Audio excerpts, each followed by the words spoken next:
भक्त चरण स्पर्श करके बोला कि मैं शराब नहीं छोड़ सकता और भजन भी करना चाहता है।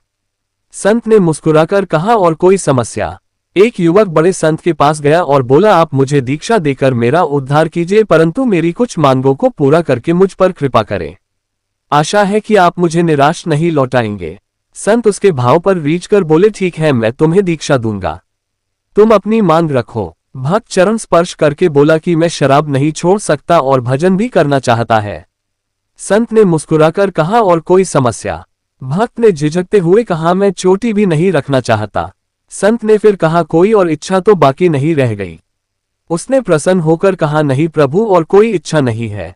संत ने भुकुटी पर तिलक छाप देकर गले में कंठी पहना दी और कानों में गुरु मंत्र दे दिया और बोले, आज से तुम्हें वैष्णव जीवन जीना है, अर्थात मिथ्याचार और व्यभिचार त्याग कर दिन में कम से कम 40 मिनट हरि भजन करना है, तथा जब भी तुम शराब का सेवन करो तो उसका दुष्परिणाम और दुष्प्रभाव मुझे समर्पण कर देना, अर्थात तुम्हारे द्वारा किए गए दुष्कर्म का दंड मैं भोगूंगा, तुम नहीं। शिष्य बड़े भारी मन से उठकर घर आ गया। घर पहुंचा तो मस्तक पर तिलक छाप व गले में कंठी देखकर घर के लोग सम्मान की दृष्टि से देखने लगे। जो लोग सीधे मुंह बात भी नहीं करते थे, वह रुक रुक कर बात करना चाहते थे। वह अच्छा महसूस करने लगा तथा उसके मुंह से जो भी बात निकलती उसकी बात का घर परिवार व समाज में वजन बढ़ने लगा।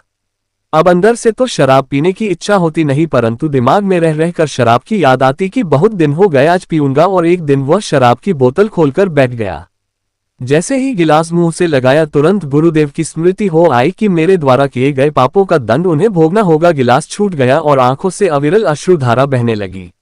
अगले ही दिन संत दर्शन के लिए गया और दंडवत प्रणाम करके रोने लगा। संत ने पूछा, क्या हुआ?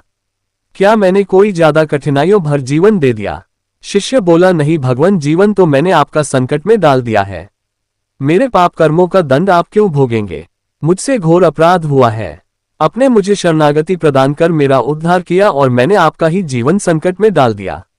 सार: संत इत्र की तरह होते हैं, जो पास से भी गुजर जाए तो शख्सियत संवर जाती है, और भाग्यवश यदि कोई सिद्ध संत जीवन में आ जाए तो जीवन एक सुंदर झील के समान हो जाता है। अतः जितना हो सके संतों का संग करें।